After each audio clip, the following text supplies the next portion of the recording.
All right. Shalom, shalom, shalom. First and foremost, giving all praises to Yahweh, Bahashem, Yahweh Shai, Bahashem, Ruach Kwadash. Giving double honors to the elders and apostles at Great Millstone who taught me this truth. Peace and salutations to the hopeful elect. Peace and salutations to the Akim, the brethren, out there on the highways and byways, pushing this truth in 100% sincerity. And peace and salutations to the sincere and few sisters who believe in this gospel. So I want to entitle this lesson, "This is further proof that they are not the people." And they meaning the small hats or the ish people, right? Because unless you've been hiding under a rock, we know what's going on with this conflict over there in Israel, between Israel and Palestine. And what really that is that's just further proof that these people that are living in our land are not the people, right? Because this conflict is a part of Bible prophecy, but it's not a part of Bible prophecy in determining who is the people. And what I mean by that, and I'm going to get the scripture in a second, the scriptures say that when the Israelites are going back into the land, right, there's not going to be any more war. The nations are going to turn their swords into plowshares, or basically saying they're going to turn in their weapons, and there's going to be peace on earth. But what do we see continually all the time, especially over there, is that there is not peace on earth, right? And funny, the same night, because you have this thing called the Balfour Declaration, which was made in 1948. I can't remember the exact date now. I'd have to go look that up again. But that same night, a bomb was dropped. A bomb was dropped in Israel that same night that they made the Balfour Declaration, and declared the nation state of Israel, right? But there's no biblical prophecy that there's going to be some type of Balfour Declaration, or there's going to be some type of a state of Israel. You know what I'm saying? The Bible prophecies that the Israelites are going to be taken into the land by the hand of the Lord, by the hand of Yahweh, Bahashem, Yahweh Shai, right? So that's why it's good to know and understand biblical prophecy in its truth and entirety, because you can look at these events going on today and you will really think that those people that are over there in the land are really the people. And, you got propaganda, you got news propaganda that is really designed to get you to pick a side, right? And here in America, they want you to pick the side of the so-called ish people. You know what I'm saying? So you're going to see propaganda of, just what those Palestinians are doing to them and what's going on and things like that. And it's going to be a one-sided thing. But we here in this truth, we know and understand that those are not the people. And that's just further proof that those are not the people. But it's also a sign that, hey, we're getting close to the end. We're getting closer and closer to the end, man. This thing is heating up. This thing is ramping up. And, all praises to Yahweh Ba'ashem Yahweh Shai for that, right? As the scriptures say, the day shall be shortened, right? But we still got, the MOTB that has to come first. But, once the MOTB comes, man, then, hey, World War III is going to come about. But this is just a sign that we're getting closer and closer to that point. You know what I'm saying? But look, let's go here. Let's go here to the scriptures. It's the book of Isaiah, chapter 2, starting at verse 2.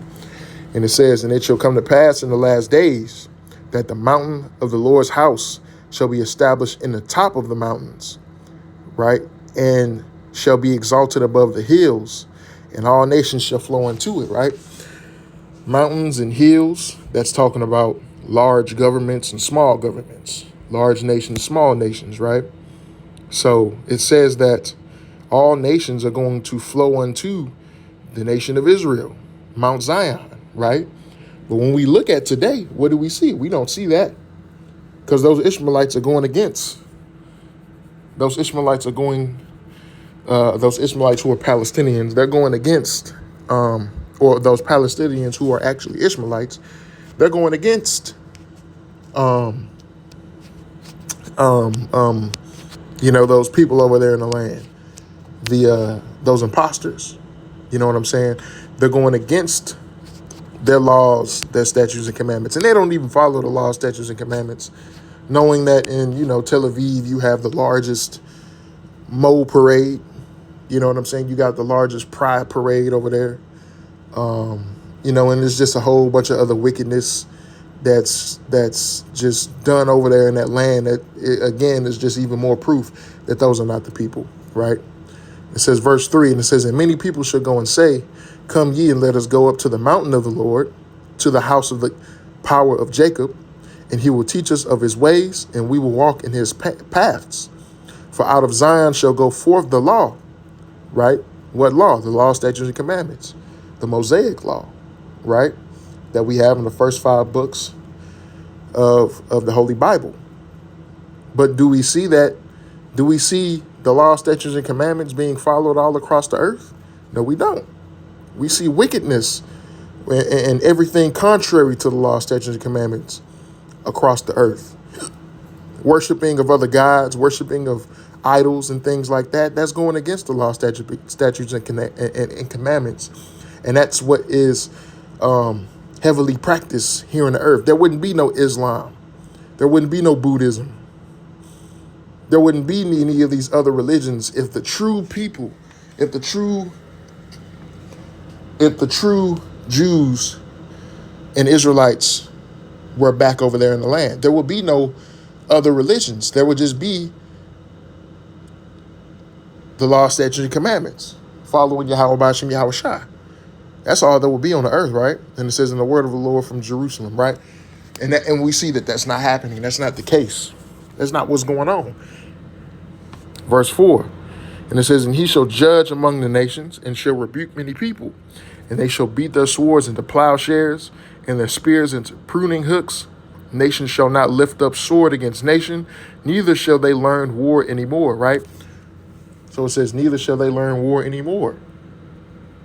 So, these people, these Ish people, man, they're not the real people according to biblical prophecy, because biblical prophecy states that when the Israelites go back into the land, there's not going to be any more war.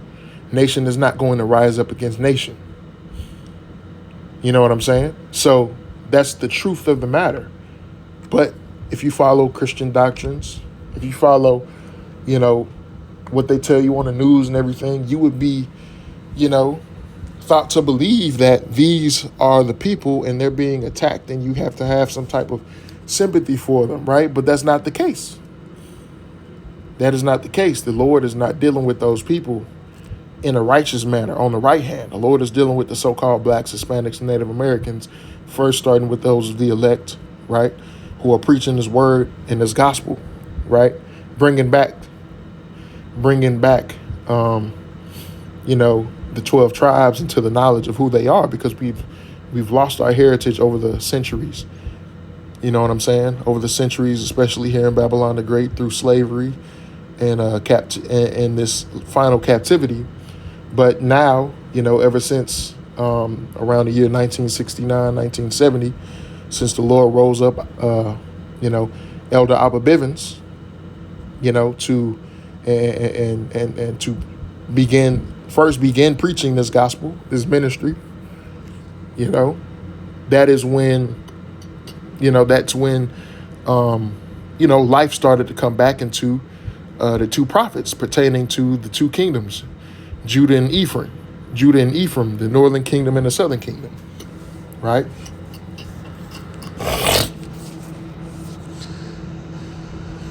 Let's go here, Luke.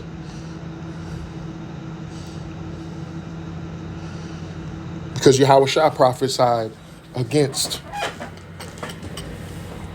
prophesied what would happen, and what would happen in the land, or what will be going on in the land, right? This is Luke chapter 21, verse 24, or starting at 23. It says, but woe unto them that are with child, and to them that give suck in those days, for there shall be great distress in the land and wrath upon this people, talking about the Israelites, right, pertaining to 70 AD. That is when we were completely expelled from the Holy Land, right?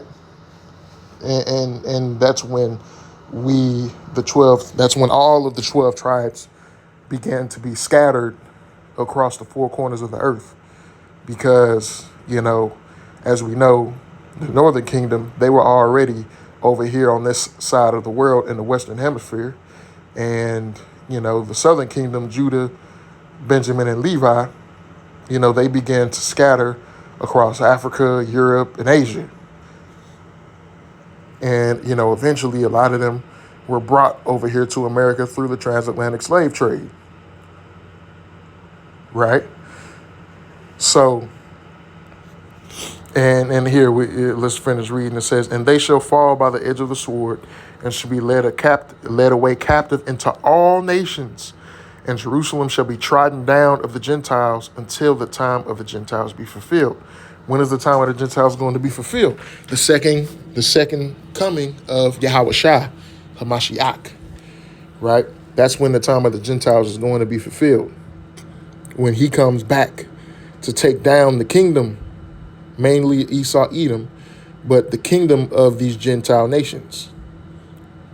That is when the time of the Gentiles is going to be fulfilled. That is when all those that are in the land of Israel right now are going to be completely wiped out. And Israel is going to be, that land is going to be rebuilt. You know what I'm saying? So you got to understand prophecy, right? It's the book of Jeremiah, chapter 3, verse 18. It says, in those days, the house of Judah shall walk with the house of Israel, and they shall come together out of the land of the north to the land that I have given for an inheritance unto your fathers, right? What is the land of the north? It's talking about North America, right? It's talking about North America, which is what? Babylon the Great, right? But when you look at what happened with these people, they didn't come out of North America, right? They came out of parts of Europe, right? Which is north of Israel, but it's not talking about them coming out of Europe, right? Because there's a specific way that they're going to come out of the land, right? Let's go here to Jeremiah 23 and verse 8. Let me start at verse 7. It says, therefore, behold, the days come, saith the Lord, that they shall no more say, the Lord liveth, which brought up the children of Israel out of the land of Egypt, but the Lord liveth, which brought up and which led the seed of the house of Israel out of the north country, North America, and from all countries whither I had driven them, and they shall dwell in their own land, right? The Lord is going to bring us out of Babylon the Great and all of these other countries that were scattered to the four corners of the earth and bring us back into the land, right? How is this going to happen?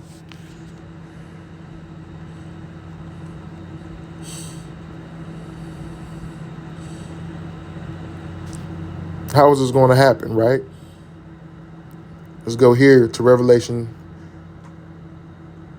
21, and I'm going to start at verse 1, and it says, and I saw a new heaven and a new earth, right? Why is there a new heaven and a new earth? Because this is after the nuclear destruction.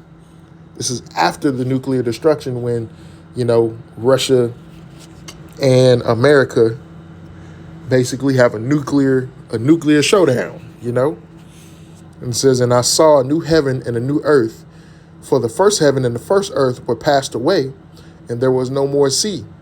And I, John, saw the holy city, New Jerusalem, coming down from the Most High out of heaven, prepared as a bride adorned for her husband, right?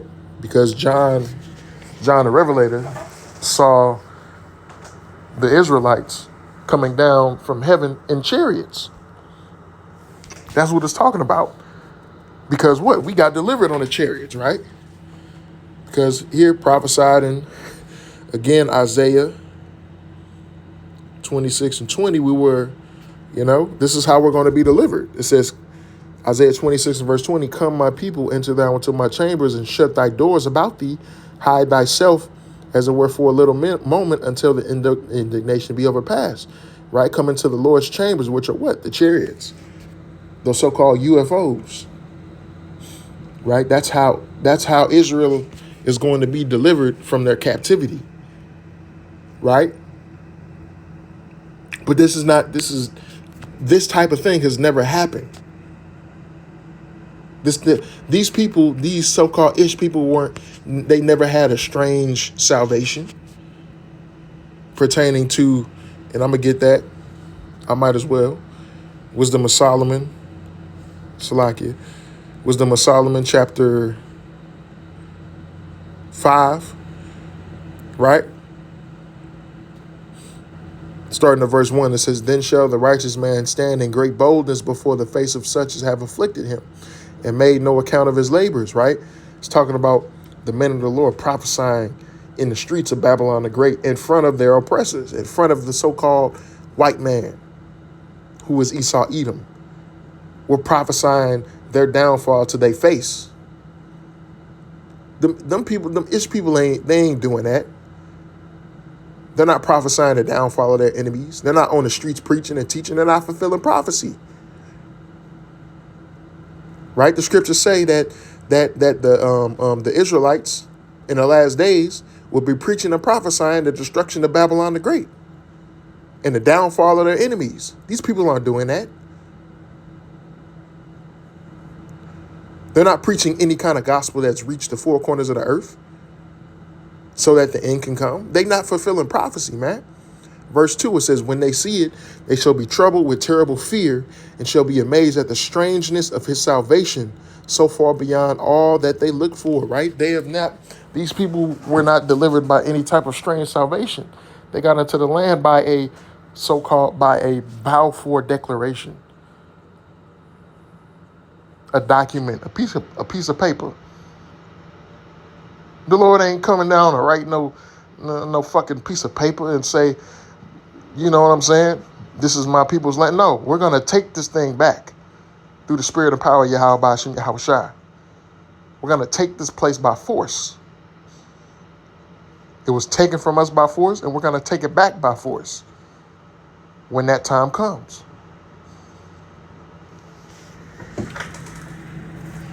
Right?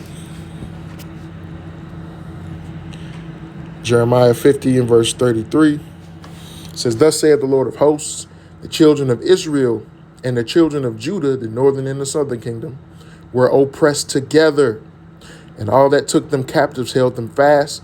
They refused to let them go. Right? So it says that they were oppressed. The northern and the southern kingdom were oppressed together. These people, first off, they only have two tribes that they know of, so-called. And they call them Yehuda and Levi, or Judah and Levi. But the other tribes, they don't know where the hell they at. They're lost. But that's not according to prophecy. That's not according to prophecy. Right. It says that the northern and the southern kingdom are going to be oppressed together. And we can see that in Ezekiel chapter 37.